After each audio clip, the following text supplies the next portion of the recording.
ओम साई राम। श्री साई सच्चरित्र अध्याय 1। वंदना। गेहूं पीसने वाला एक अद्भुत संत। गेहूं पीसने की कथा तथा उसका तात्पर्य। पुरातन पद्धति के अनुसार श्री हेमांड पंत श्री साई सच्चरित्र का आरंभ वंदना द्वारा करते हैं। प्रथम श्री गणेश को साष्टांग नमन करते हैं, जो कार्य को निर्विघ्न समाप्त कर उसको यशस्वी बनाते हैं, और कहते हैं कि श्री साई ही गणपति हैं।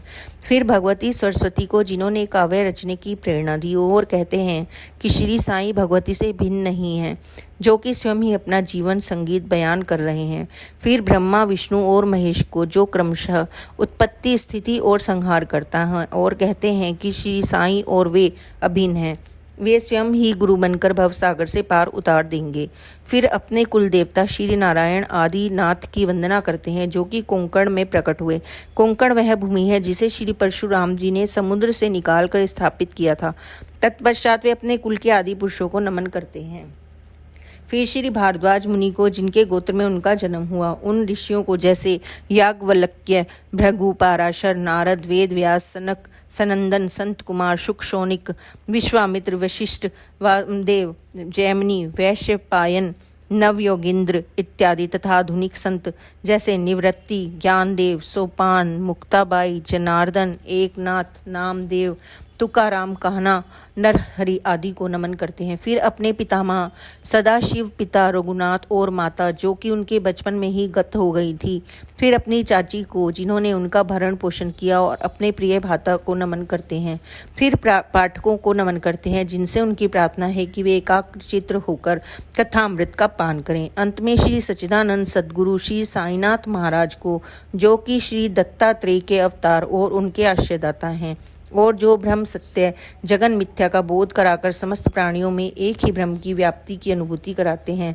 सर्व श्री पाराशर, व्यास और शांडिल्य आदि के समान भक्ति के प्रकारों का संक्षेप में वर्णन कर अब ग्रंथकार महोदय निम्नलिखित कथा को प्रारंभ करते हैं। गेहूं पीसने की कथा। सन 1910 में मैं एक दिन प्रातःकाल श्री साईं बाबा के दर्शनार्थ मस्जिद में गया। वहाँ का विचित्र दृश्य देखकर मेरे आश्चर्य का ठिकाना ना रहा कि श्री साईं बाबा मुँह हाथ धोने के पश्चात चक्की पीसने की तैयारी करने लगे। उन्होंने फर्श पर एक टाट का टुकड़ा बिछा, उस पर हाथ से पीसने वाली चक्की रखी। उन्होंने कुछ गेहूं डालकर पीसना आरंभ कर दिया। मैं सोचने लगा कि बाबा के चक्की पीसने का क्या लाभ है, उनके पास तो कोई है भी नहीं, और वे अपना निर्वाहन भी भिक्षावृत्ति के द्वारा ही करते हैं। इस घटना के समय वहां उपस्थित अन्य व्यक्तियों की भी ऐसी ही धारणा थी, परंतु उनसे पूछने का साहस किसे था। बाबा के चक्की पीसने का समाचार शीघ्र ही सारे गांव में फैल गया, और उनकी यह विचित्र लीला देखने हेतु तत्काल ही नर नारियों की भीड़ मस्जिद की ओर दौड़ पड़ी। उनमें से 4 निडर स्त्रियां भीड़ को चीरती हुई ऊपर आईं, और बाबा को बलपूर्वक वहां से हटाकर उनके हाथ से चक्की का खूंटा छीनकर तथा उनकी लीलाओं का गायन करते हुए उन्होंने गेहूं पीसना प्रारंभ कर दिया। पहले तो बाबा क्रोधित हुए, परंतु फिर उनका भक्तिभाव देखकर वे शांत होकर मुस्कुराने लगे। पीसते पीसते उन स्त्रियों के मन में ऐसा विचार आया कि बाबा की ना घर-बार है और ना ही कोई बाल बच्चे तथा ना ही कोई देखरेख करने वाला। वे स्वयं भिक्षावृत्ति के द्वारा ही अपना निर्वाहन करते हैं, अतः उन्हें भोजन आदि के लिए आटे की क्या आवश्यकता है। बाबा तो परम दयालु हैं, हो सकता है कि यह आटा वे हम लोगों में ही वितरण कर दे। इन्हीं विचारों में मग्न रहकर गीत गाते गाते उन्होंने सारा आटा पीस डाला। तब उन्होंने चक्की को हटाकर आटे का 4 भागों में विभक्त कर लिया, और अपना अपना भाग लेकर वहां से जाने को उद्धत हुई। अभी तक शांत मुद्रा में निमग्न बैठे बाबा तत्क्षण ही क्रोधित हो उठे और उन्हें अपशब्द कहने लगे। स्त्रियों, क्या तुम पागल हो गई हो? तुम किसके बाप का माल हड़प कर ले जा रही हो? क्या कोई कर्जदार का माल है जो इतनी आसानी से उठाकर लिए जा रही हो? अच्छा, अब एक काम करो कि इस आटे को ले जाकर गांव की मेड़ पर बिखेर आओ। मैंने शिरडी वासियों से प्रश्न किया कि जो कुछ बाबा ने अभी किया है उसका यथार्थ में क्या तात्पर्य है। उन्होंने मुझे बतलाया कि गांव में विषुचिका का जोरों से प्रकोप है, और उसके निवारणार्थ ही बाबा का यह उपचार है। अभी जो कुछ आपने पीसते हुए देखा वह गेहूं नहीं वरन विषुचिका थी, जो पीसकर नष्ट कर दी गई है। इस घटना के पश्चात सचमुच विषुचिका की संक्रामकता शांत हो गई और ग्रामवासी सुखी हो गए। यह जानकर मेरी प्रसन्नता का पारावार न रहा। मेरा कौतूहल जागृत हो गया। मैं स्वयं से प्रश्न करने लगा कि आटा और विषुचिका हैजा रोग का भौतिक तथा पारस्परिक क्या संबंध है, इसका सूत्र कैसे ज्ञात हो। घटना बुद्धि में से प्रतीत नहीं होती। अपने हृदय की संतुष्टि के हेतु इस मधुर लीला का मुझे 4 शब्दों में महत्व अवश्य ही प्रकट करना चाहिए। लीला पर चिंतन करते हुए मेरा हृदय प्रफुल्लित हो उठा और इस प्रकार बाबा का जीवन चरित्र लिखने के लिए मुझे प्रेरणा मिली।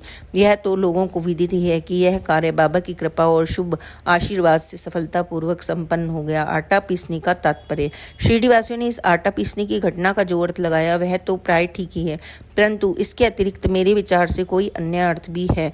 बाबा शिरडी में 60 वर्षों तक रहे और इस दीर्घ काल में उन्होंने आटा पीसने का कार्य प्रतिदिन ही किया। पीसने का अभिप्राय गेहूं से नहीं वरन अपने भक्तों के पापों, दुर्भाग्यों, मानसिक और शारीरिक तापों से था। उनकी चक्की के 2 पार्टों में ऊपर का पार्ट भक्ति तथा नीचे का कर्म था। चक्की की मुठिया जिसे पकड़कर वे पीसते थे वह था ज्ञान। बाबा का दृढ़ विश्वास था कि जब तक मनुष्य के हृदय से प्रवृत्तियां, आसक्ति, घृणा तथा अहंकार नष्ट नहीं हो जाते, जिनका नष्ट होना अत्यंत दुष्कर है, तब तक ज्ञान तथा आत्मानुभूति संभव नहीं है। यह घटना कबीर दास जी की इसके तदनुरूप घटना की स्मृति दिलाती है। कबीर दास जी एक स्त्री को अनाज पीसते हुए देखकर अपने गुरु निपट निरंजन से कहने लगे कि मैं इसलिए रुदन कर रहा हूँ, जिस प्रकार अनाज चक्की में पीसा जाता है उसी प्रकार मैं भी भवसागर रूपी चक्की में पीसे जाने की यातना का अनुभव कर रहा हूँ। उनके गुरु ने उत्तर दिया कि घबराओ नहीं, चक्की के केंद्र में जो ज्ञान रूपी दंड है उसी को दृढ़ता से पकड़ लो और जिस प्रकार मुझे करते देख रहे हो उससे दूर मत जाओ, बस केंद्र की ओर ही अग्रसर होते जाओ।